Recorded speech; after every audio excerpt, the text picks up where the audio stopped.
So tonight, I worked, so I didn't have time to go to the gym. But after I worked, it was like 9, and the rec center was already closed, so I didn't have time to work out. But me and my friend, we walked around and talked. But we started like a little workout on our watch, and we walked 5 miles just around the campus, around Dahlonega, to the square, back for a couple hours.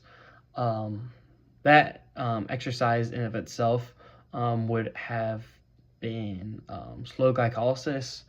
That's because we don't need energy, rapidly. We just need a lot of energy for a distance amount of time. So with slow glycolysis, you're going to run through regular glycolysis. You're going to have glucose that goes into G6P, which goes into F6P, which goes into F16-bisphosphate, which then is split into DHAP and G3P. DHAP is then going into G3P, and those G3Ps are going to be transformed into pyruvates, and those pyruvates are going to lose a carbon via CO2 being produced, and then it's going to run through, and it's going to become acetyl-CoA, just a 2-carbon molecule, and it's going to combine with a 4-carbon molecule called OAA, making citric acid.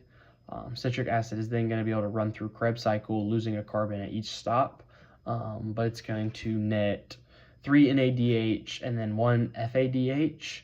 NADH and FADH are going to be able to go on to the ETC, electron transport chain.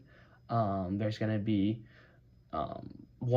each NADH can go through the first pump, second pump, and third pump. First pump producing 4, second pump producing 4, and then third pump producing 2. FADH is going to go into the second pump producing 4, and then the third pump producing 2. So NADH nets around 10 hydrogen, and then FADH nets 6 hydrogen. Those hydrogens are then going to go through the pump, and they're going to combine phosphate with ADP to make ATP, and this whole energy system is going to be how you're going to be able to produce the most amount of ATP